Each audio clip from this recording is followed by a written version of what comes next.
तो आज हम पढ़ने वाले हैं इकाई 4 जो कि द्विघात समीकरण है। अब द्विघात समीकरण का कुछ बेसिक समझते हैं अपन। अब द्विघात समीकरण का बेसिक समझने से पहले फिर एक बार और मैं बता रहा हूँ कि द्विघात समीकरण क्या होगा। सबसे पहले मानक रूप देखते हैं हम। क्या देखते हैं? मानक रूप देखते हैं, अर्थात स्टैंडर्ड फॉर्म देखते हैं। क्या होता है? A X square plus B X plus में सी। अगर इतना ही लिखा मैंने तो ये है बहुपद। क्या है? बहुपद। लेकिन समीकरण तब ही बनता है जब बराबर में कुछ वैल्यू रखाती है, हम इसमें रखेंगे 0। तो ये क्या है? अभी तक तो बहुपद कहलाएगा। क्या कहलाएगा? अब समीकरण कब बनेगा? समीकरण ये बनेगा बराबर में क्या रख दूंगा मैं? 0 रख दूंगा। बराबर में क्या रख दूंगा? 0। अब ध्यान से समझना, इस पूरे समीकरण की जो घात है अधिकतम कितनी है?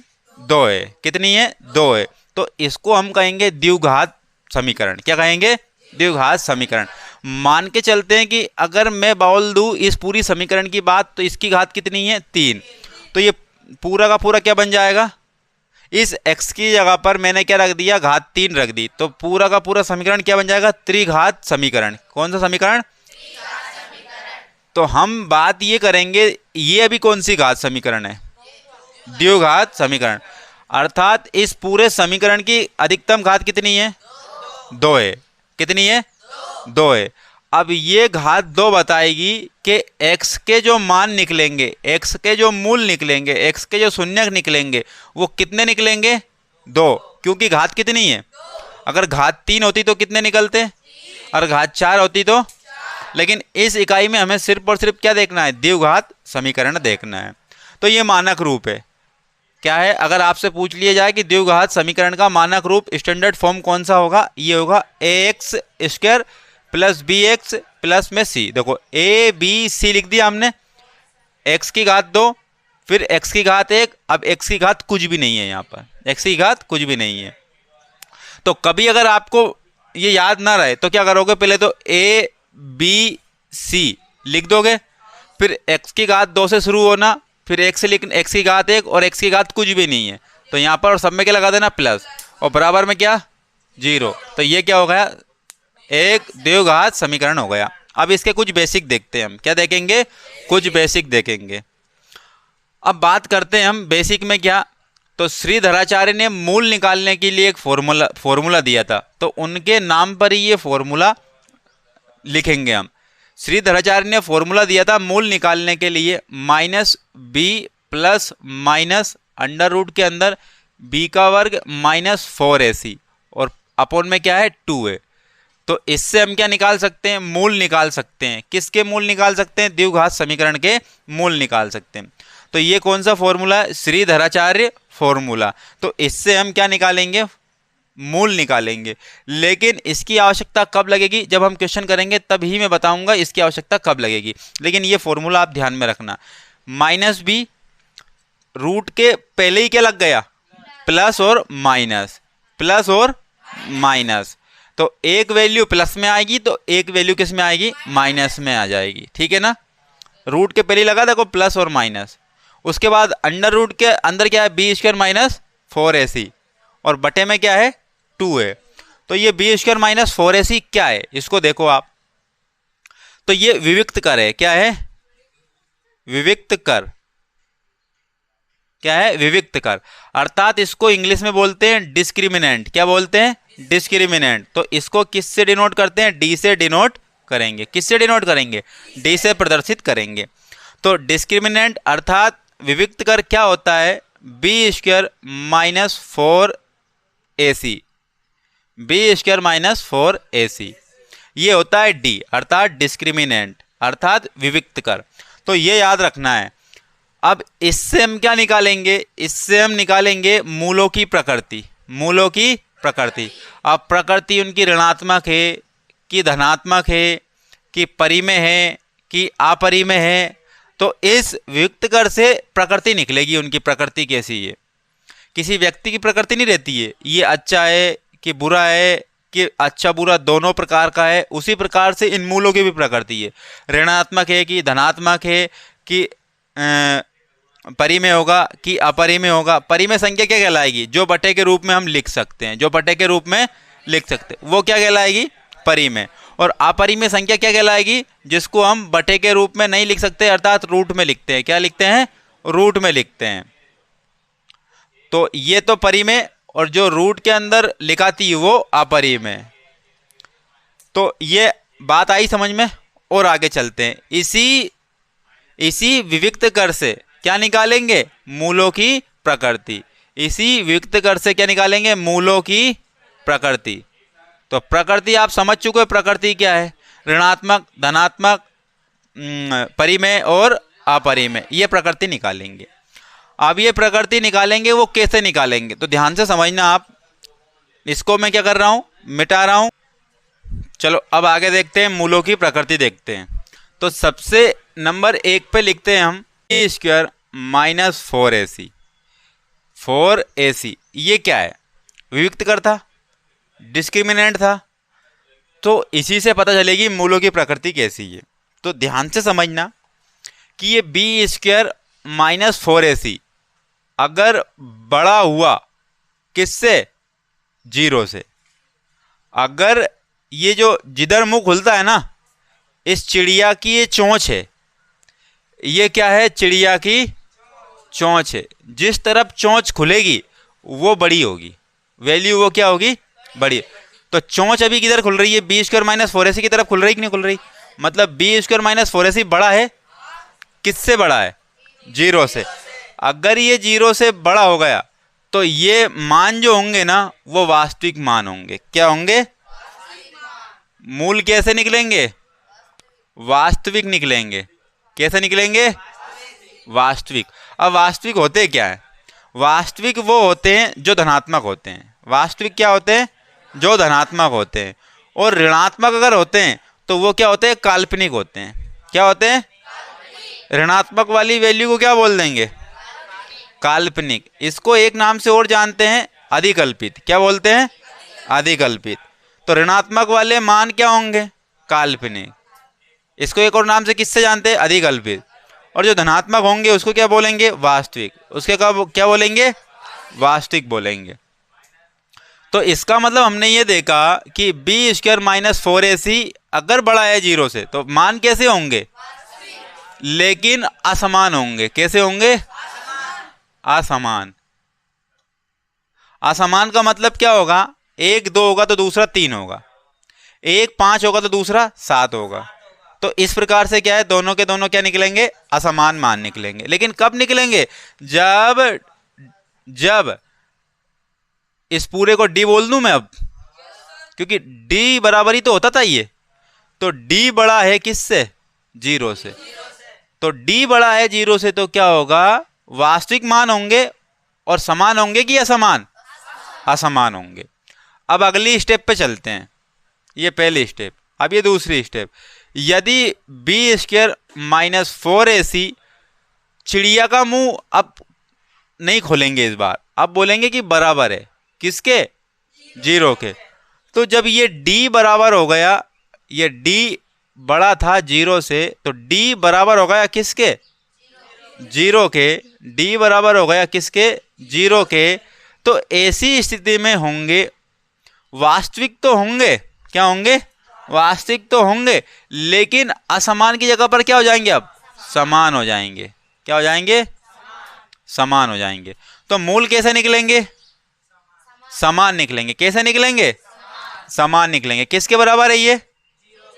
0 के बराबर है। तो जब कभी भी d बराबर 0 आ जाता है तो उसके मूल कैसे निकलते हैं? कैसे निकलते हैं? समान निकलते हैं। 2 अगर आया, दूसरा मूल भी क्या आएगा? 2 ही आएगा। दूसरा मूल भी क्या आएगा? 2 ही आएगा। इसकी एक स्थिति और बनती है, वो हम बाद में बताएंगे। अब देखो तीसरी बात। अभी ये बड़ा हो गया था, अब ये बराबर हो गया। अब इसको ही छोटा कर दे एक बार। इसको क्या कर दे? छोटा कर दे एक बार। देखो बड़ा बराबर, अब छोटा करेंगे। क्या करेंगे? छोटा। अगर बी स्क्वायर माइनस 4ac, अब देखो चिड़िया का मुंह क्या इधर खुल रहा है क्या? इसका मतलब ये वैल्यू अब क्या हो जाएगी? किससे छोटी हो जाएगी? 0 से छोटी हो जाएगी। अब जब 0 से भी कोई वैल्यू छोटी होती है तो वो माइनस में नहीं पहुंच जाती है क्या? जैसे कि उदाहरण के तौर पर ये 0 है, आपके राइट हैंड साइड हमेशा संख्याएं किस में होती है? प्लस में होती है। कैसी होती है? प्लस में होती है। और लेफ्ट हैंड साइड किस में होती है? माइनस में। तो 0 से छोटी संख्या किस में कही जाती है? माइनस में बोली जाती है। बोली जाती है कि नहीं बोली जाती है? तो 0 से छोटी वाली संख्या को ही तो बोलेंगे काल्पनिक। क्या बोलेंगे? काल्पनिक बोलेंगे। क्या बोलेंगे? काल्पनिक। और ये क्या होती है? प्लस वाली वास्तविक। क्या होती है? वास्तविक होती है। अब जब धनात्मक होती है चीजें तो वो वास्तविक होती है, और 0 से अगर इधर माइनस में होती है तो वो क्या होती है? तो मैंने क्या लिखा? वास्तविक होंगी, और उसके बाद में क्या होंगे वो मान? असमान होंगे। और वास्तविक का मतलब क्या है? वो धनात्मक है। वास्तविक का मतलब क्या है? धनात्मक। ठीक है ना? उसके बाद में ये क्या छोटी हो गई 0 से? ये वैल्यू छोटी हो गई ना 0 से। अब जब ये वैल्यू छोटी हो गई मतलब किस में है वो? माइनस में। और माइनस में जब रहती है तो क्या बोलते हैं हम? काल्पनिक। तो इसके कैसे होंगे मान? काल्पनिक होंगे। क्या होंगे? काल्पनिक होंगे। कैसे होंगे? काल्पनिक होंगे। बात आई समझ में? और काल्पनिक होंगे तो वो कैसे होंगे? असमान होंगे। क्या होंगे? असमान। ये आपको इंट्रोडक्शन देखना ही पड़ेगा और समझना ही पड़ेगा, तब जाके चीज़ें आपको पूरी की पूरी क्वेश्चन पूरे के पूरे समझ में आएंगे। और ये चीज़ें स्टार्टिंग में बताई नहीं जाती, डायरेक्ट क्वेश्चन सोल्व करते हैं और हमें कुछ पता सता पड़ता नहीं है, फिर ऑब्जेक्टिव को सोल्व करते हैं, तब जाकर के हमारे ऑब्जेक्टिव गलत हो जाते हैं। और ये चीज़ें क्या आएंगी? ऑब्जेक्टिव में आएंगी। और जहाँ तक लगता है वहाँ तक सही जोड़ी में आएंगी। किस में आएंगी? आपसे पूछ लिया विविक्त कर का फॉर्मूला बता, विविक्त कर का फॉर्मूला बता। तो विविक्त कर का फॉर्मूला आपको ये चीज़ें समझेंगी तभी बता पाओगे। ये पूरा का पूरा क्या है? विविक्त कर ही तो है। ये क्या है? विविक्त कर। और इसको किससे डिनोट करते हैं? डी से डिनोट करते हैं। किससे? डी से डिनोट करते हैं। तो एक बार फिर समझना, जब कोई वैल्यू धनात्मक होती है तो वो कैसी होती है? वास्तविक होती है। जब कोई वैल्यू ऋणात्मक होती है तो कैसी होती है? काल्पनिक होती है। तो काल्पनिक को मैं ऋणात्मक लिख सकता हूं, ऋणात्मक। ठीक है ना? अब सिर्फ और सिर्फ समान मूल निकले थे कब? जब 0 के बराबर थी वैल्यू। जब 0 के बराबर थी तब क्या निकले थे? समान निकले थे। लेकिन असमान जब होंगे, क्या होंगे? असमान जब होंगे या तो वो वास्तविक हो जाएगा या फिर वो काल्पनिक हो जाएगा। काल्पनिक है तो वो ऋणात्मक, वास्तविक है तो वो धनात्मक। आपने इसके पहले अध्यायों में देखा होगा कि कोई किसी की वैल्यू -2 निकलती थी तो किसी की वैल्यू 3 निकलती थी। हाँ या ना? तो ये मान तो भैया ऋणात्मक भी है और धनात्मक भी है। ये मान क्या है? ऋणात्मक भी है और धनात्मक भी है। ये देखते हैं कब आते हैं। तो एक बात और समझना, ये 3 बातें हो गई, लेकिन इसके साथ में एक बात और आती है। इसके साथ में नहीं लिख रहा हूं मैं, इसको हटा करके लिख रहा हूं। चौथे नंबर की बात कि b² -4ac b² -4ac अगर पूर्ण वर्ग है, क्या है? पूर्ण वर्ग है। या फिर हम बोल देंगे कोई द्विघात समीकरण अगर पूर्ण वर्ग है, क्या है? पूर्ण वर्ग है, तो उसके जो मान निकलेंगे वो परी में निकलेंगे। क्या निकलेंगे? परी में। अब परी में समझते हो मतलब कि बटे में। परी में समझते हो मतलब कि बटे में। लेकिन यही 5वीं बात क्या आएगी? b² -4ac अगर यही वाली वैल्यू अपूर्ण वर्ग है, क्या है? अपूर्ण वर्ग का मतलब क्या होता है? जो वर्ग है ही नहीं, जो वर्ग है ही नहीं। अर्थात में अगर मैं बोलूंगा कि 16, क्या बोलूंगा? ये 16 क्या पूर्ण वर्ग है? क्या बोलो, है क्या? नहीं है। ये 16 पूर्ण वर्ग नहीं है। किसका है? ये 4 का है। किसका है? 4 का है। तो आप मुझे बताओ कि जब 4 का है तो एक तो हम प्लस में लिखेंगे और एक किस में लिखेंगे? माइनस में लिखेंगे। किस में लिखेंगे? माइनस में लिखेंगे। और ये संख्या परी में है कि नहीं है? परी में है, क्योंकि इसके प्रत्येक के बटे में क्या लिखा है? 1 लिखा है। तो जब कोई संख्या पूर्ण वर्ग, मतलब कि ये b² -4ac अगर पूर्ण वर्ग होता है तो वो क्या निकलते हैं? परी में। परी में का मतलब ये होता है वो संख्या बटे में भी हो सकती है और पूर्ण अंक में भी हो सकती है। उसके बाद देखो b² माइनस 4ac अगर अपूर्ण वर्ग है तो ऐसे मान क्या निकलेंगे, अपरिमेय निकलेंगे। क्या निकलेंगे, अपरिमेय। तो अपरिमेय मान कैसे होते हैं, वो करनी के अंदर होते हैं। किसके अंदर होते हैं, करनी के अंदर होते हैं। तो परिमेय मैं बोल सकता हूँ 2, 3, -2, -3, 1/2, 1/4। तो इस प्रकार से मैं क्या बोल सकता हूँ, ऐसे मान निकलेंगे।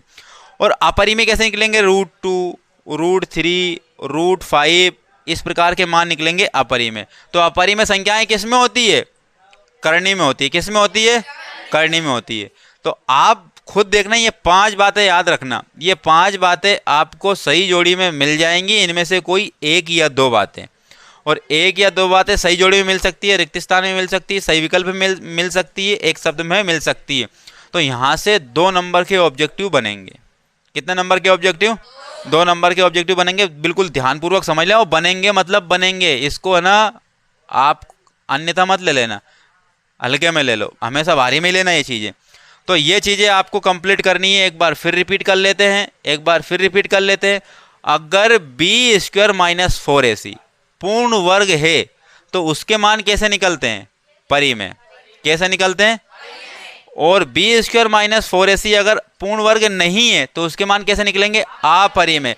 अपरिमेय संख्याएं किस में होती है, और परिमेय संख्याएं ऋणात्मक भी हो सकती है, धनात्मक भी हो सकती है, लेकिन ये पूर्ण अंक में होंगी और पूर्ण अंक में भी हो सकती है। किस में हो सकती है, 1/2 परिमेय है कि अपरिमेय, परिमेय। 4 परिमेय है कि अपरिमेय, करनी के अंदर 5 परिमेय है कि अपरिमेय, अपरिमेय। ठीक है ना। अब 3 बातें और सुनो।